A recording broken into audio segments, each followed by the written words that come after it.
major taxing entities in Columbia County, although not required by law, do the supervisors think schools should be invited to sit at the negotiation table to discuss the merits of the pilot application? School boards of education, as elected officials, are trusted, just like you are, to make difficult financial decisions on behalf of their constituents that are impacted by these pilots. Once a certificate of occupancy is issued for a pilot, the pilot building, the new assessment value of that pilot will be evenly distributed among the town's taxpayers. While economic development is very important and good for schools, the impact of the pilot on individual taxpayers, many of whom are low to middle income, as evidenced by districts' free and reduced lunch rates, 53% of DeConnick Hills families fall into that category. Most cannot afford the increased financial burden that a pilot redistributes for them to pay. So I just wanted you to consider those points, please. Thank you. Thank you very much. And I'm not unsympathetic to that. I'd just like to point out for everybody that pilots are approved by the IDA. The CEDC doesn't approve a pilot. May I comment, sir? Sure, absolutely. I would encourage to hear that they are considering new policy, and I would encourage that maybe in the contract that I hope that you do look at, that part of that is a stipulation to include boards of education or local school districts to be part of that discussion. Thank you. Mr. Young, Supervisor. Yes, thanks, Mr. Chairman. I'm very appreciative of the comments that I've heard from supervisors tonight. I'm a everyday taxpayer and a small independent businessman for 25 years here in the county. And like many others, I am anticipating a tax hike in the coming years, given the fact that the county has announced we are now looking at something like $40 million worth of debt. I don't know how that's going to play out, but given the history of our nation, it's likely to expect a tax increase. And when you view the goings-on identified in the ABO report in the context of all that debt, it becomes especially alarming. I've been following this, like everyone else, through the newspapers and occasionally online. And what I'm seeing is an ABO report that identified 3 or 4 individuals having serious, blatant, obvious conflicts that they should have recognized themselves. I mean, sending these guys to an ethics seminar out at the community college isn't going to help. They should have seen this coming. And in fact, it would have been in their own best interest to recuse themselves, just so as to insulate themselves from the criticism of people like myself and the many others who are here. And I'd also point out there's a considerable amount of concern in the county about these issues, as evidenced by the attendance here tonight. And it's wonderful that it's a bipartisan concern. This is not a bunch of Democrats, this is not a bunch of Republicans. There are people of all sorts here who have taken a deep interest in this thing. Columbia County, and I can report this from my business associates here in the county and up in Albany, we have gotten a bit of a reputation as a cesspool of insider dealing. And that's a blunt way to put it, but that's what's out there. And I can confirm that from many sources. This has been in the Albany Times-Union, it's been in our local media, and we have got to take affirmative action to clean it up. And I'm really happy that so many supervisors here tonight expressed that attitude as well. There's a sort of a side angle to all of this that may be relevant as we go forward in thinking about economic development. And this might even have some interesting constitutional implications.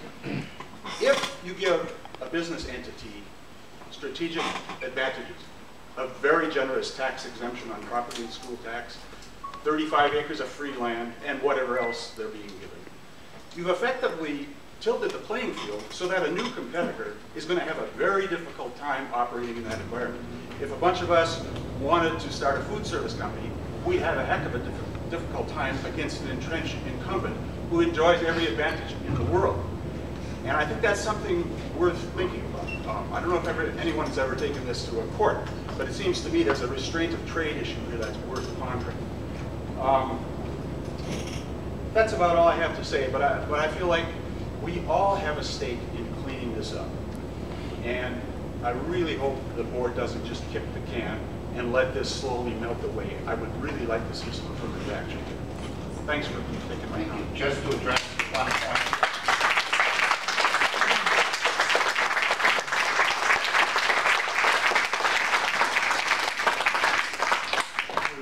one point about debt. At the conclusion of this meeting, we're having a presentation on the county's debt by our controller. So if you want to stay around, that'll be, and that's an invitation to everybody. It'll be probably up there on the wall. Thank you. And thanks for giving us the opportunity to speak. Thank you. You're welcome.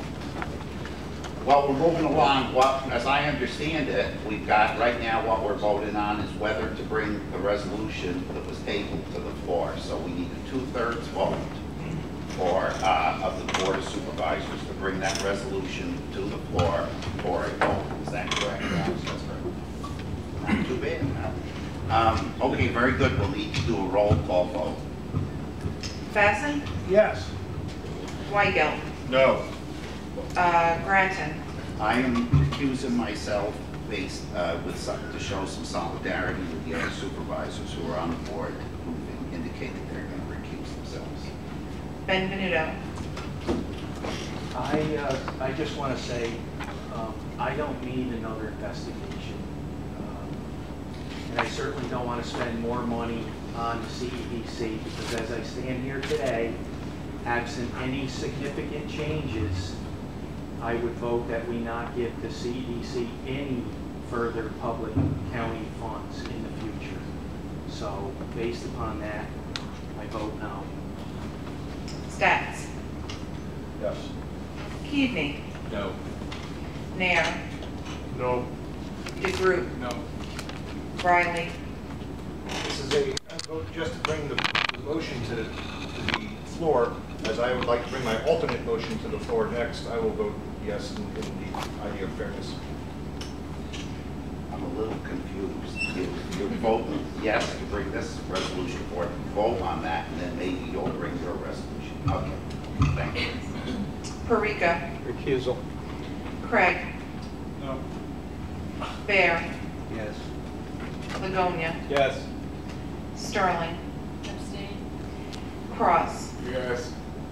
Thurston. Yes. Hughes? Yes.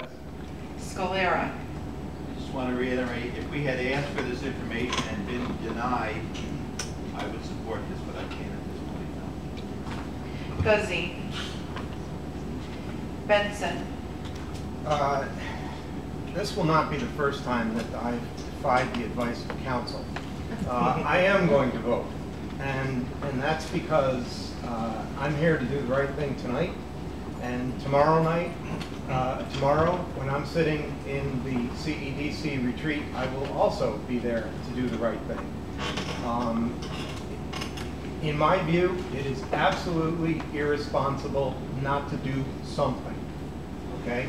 What that is, I have told Mr. Bear tonight that I do not necessarily support funding another $10,000 to investigate $437,000. But if you don't come up with an alternative plan, I really won't have much of a choice. I vote yes, this should be brought to the floor. Morrell? No. Knott? No. Tyree? No, but I will support Supervisor Riley's alternate resolution.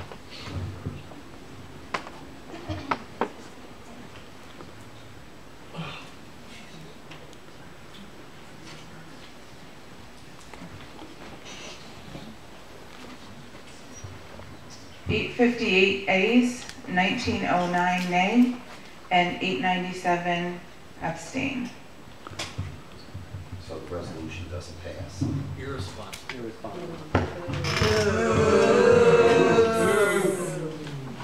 Did anybody want to bring another resolution from the floor? We have to go through the process again. Well, let's go through this process again, Mr. Chairman. I would bring my alternate resolution. I understand Supervisor Ligonia's concerns about whether or not we could act independently.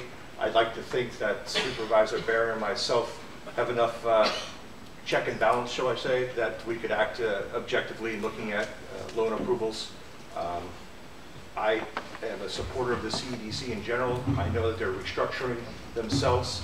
I'd like to make a motion that if the CEDC, after their annual retreat, comes back to us next month and asks for continued funding, that Mr. Supervisor Bear and myself conduct the exact same review of the loan approvals that the resolution details that has been currently turned down, so that the only difference would be that instead of spending $10,000 or up to $10,000 for independent counsel, that the Board of Supervisors would appoint a bipartisan committee of Supervisor Bear and Supervisor Riley to conduct the same review of the loan approval files only on the invitation of the CEDC.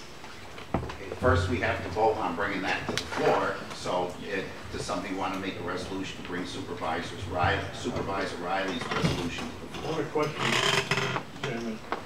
Is Supervisor Bear okay in agreeing with that? He's asking you to work with. So there's no sense doing a resolution, he's not going to do it. Well, I think it's very simple. The independent counsel would have, as Supervisor Ligonia said, would have taken it out of our hands to make that interpretation. Just wouldn't be any. But absent that, I will do it.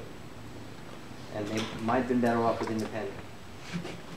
Okay, we've got to, yes. Chairman, I'd like to know, can anybody else be on this committee? Well, If they're willing to volunteer, especially a supervisor that doesn't have a conflict. I asked the proponent of the resolution if he wants to amend this resolution. If you need it. If you don't need it, that's up to you guys. I would suggest that if we open it up and we get bigger and bigger, it's going to be harder to review. I would suggest that if Supervisor Bear and myself find ourselves unable to come to any resolution, that we would come back to our committee and ask for further input. But I would keep it to just a simple bipartisan two-member committee at this point, just for feasibility. That's why we're asking. Mr. Chairman, I wanted to ask a question, and no disrespect to my two fellow supervisors, but I want to know what would be their accounting forensics expertise to do this. There's no accounting going on here. This is not a review of audit of financial numbers. There's no audit in this. This is a review of conflicts and ethics and a voting policy. And yes, I'm a member of the bar for 25 years. I have taken extensive courses in conflicts and ethics, served as mediator and arbitrator. I think I could handle it. And this was a question. And Bill, I'm chairman of the audit committee of a Fortune 100 company.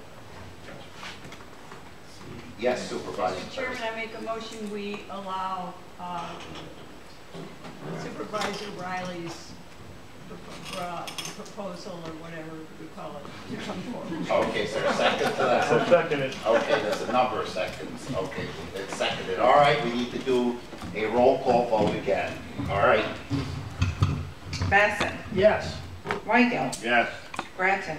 Recuse. Benvenuto. How much is this going to cost? 5,000. Yes. Stats. Yes. Keating. Yes. Nairn. Yes. DeGroot. Yes. Riley. Yes. Parika. Recuse. Craig. Yes. Bear. Yes. Ligonia. Yes. Sterling. Recuse. Cross. Yes. Thurston. Yes. Hughes. I would just like to think that obviously you see just the women at work and came up with a sufficient compromise, and I say yes. Scalera. Yes. Guzzi. Benson. I'm going to vote again. But before doing that, I do want to say that in no way do I consider this to be a witch hunt against the CEDC, any of the members. I don't have the knowledge that would enable me to feel good about a witch hunt of the CEDC, the members of the board, or any particular project. I support economic development, but I also support fiscal responsibility. And as you all know, I have been advocating very strongly recently for some enhanced financial reporting. And to not address this completely flies in the face of that. So I vote yes, and I voted. Morel. Yes. Not. No. Tyree. Yes.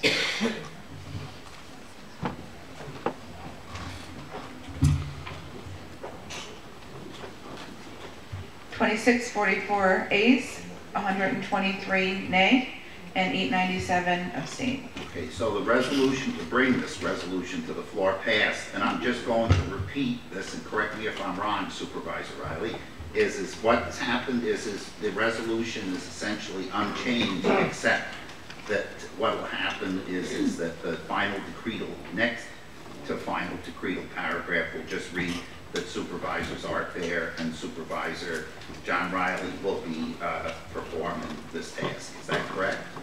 That is correct, Chairman. I'd also like to put in the whereas, a fourth whereas, that we would conduct this review at the invitation of the CEDC. Obviously, we don't have authority, so we're going to have to ask. That's the way I interpreted it. You can't change it. You can also take out the 10,000. Oh, that's the part I agree with, but you told me to recuse. Okay, so that's the resolution. We'll do another roll call vote here. Do we need a formal resolution, motion, and second? Well, I think that's a good point. You should be the sergeant at arms here. We need a then somebody wants to make a motion on that resolution before. I'll make a motion we approve the resolution. Is there a second? I'll second. Second, okay. Roll call vote. Basson. Yes. Weigel. Yes. Grattan. Recuse. Benvenuto. Yes, again. Stats. Yes. Keaveney. Yes. Nair. Yes. DeGroot. Yes. Riley. Yes. Parika. Accused. Craig. Yes. Bear. Yes. Ligonia. Yes. Sterling. Accused with regret. Cross. Yes. Thurston. Yes. Hughes. Yes. Scalera. Yes. Guzzi. Benson. Yes. Morel. Yes. Knott. No. Tyree. Yes. 2644 ayes, 123 nay, and 897 abstained. Resolution passes then. Okay, very good. Thank you very much for everybody's comments and participation. We're going to move along then. Chairman? Yes. I'm sorry, but could you, I've lost track of what that last resolution even said. I'll let the proponent himself stand up and tell everybody what it is. The resolution, Mr. Chairman, for the sake of the public, was to conduct the same resolution with three changes, Supervisor Bear. One, that we were adding a fourth whereas because we're consenting the fact that we have to be invited by the CEDC or we could have to resort to FOIL, which I hope we would not have to do.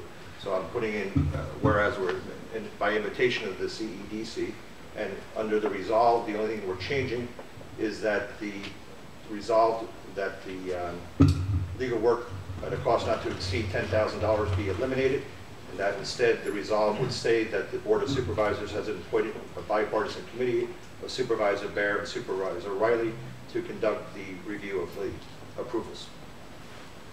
Okay. Supervisor Bear, is that Is anything about FOIL requests going to be included in the resolution? There's the proponent there.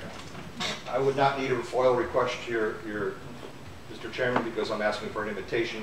If the invitation is declined, we'd have to relook at the situation. Thank you. Sir, Yes. is it possible that the CEDC could decide that they don't want to invite Supervisor Riley and Supervisor Bear to look at their possible potential conflicts? Yes. And are there going to be any consequences if they do? The outcome will abide the event. I have no, we came in here tonight with a resolution and it's gone through several Excuse me, different. sir, but shouldn't there be consequences? In other words, don't we have their purse strings? Doesn't it matter that we have the ability to not fund them if they refuse to allow our supervisors to look at their records? Tonight you heard several resolutions that called for not to fund, now people speak about resolutions not to fund, continue to fund CEDC, and the Board of Supervisors will be convening in July. And if that happens, I'm sure that would be a resolution that would be considered, but it would require a vote of the entire Board of Supervisors. Chairman, when I say something, I think there's 437,000 reasons. Yes, Supervisor Benson. One last thing. I just, as some people in this room know, I have advocated for us to get out of this business. And it was relatively apparent to me over the last 3.5 years of my existence here that we were not doing this effectively and we are not doing it well. and now it is crystal clear. So I just want to say that, you know, we're looking in the rear view mirror here with regard to looking at past deals. Frankly, I'd be just as happy if we looked through the windshield and just got out of this business altogether. Government does.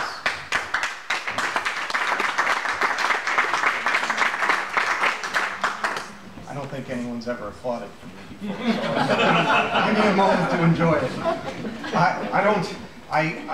Government does some things well. You know, economic development, I don't believe is one of those things. So. Thank you.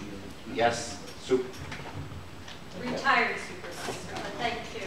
Having sat in these chairs for many years, I would strongly suggest in Supervisor Riley's resolution that it actually state that if the CEDC does not choose to comply with the request, that within the resolution it state that they will then go forward with the FOIL request, because otherwise what will happen is this will come back here, it will be discussed and talked about. This way the county attorney's office will be ready and should be willing to file those FOIL requests in a prompt manner and to the order of law, the way that FOIL requests need to be returned to the CEDC. So I would strongly suggest that it actually be stated in the resolution. thank you very much. Actual formal resolution requested Anybody in this room could file a FOIL if they wish. Okay, moving along. Then we've got a presentation about county debt by our controller, Ron Caponero.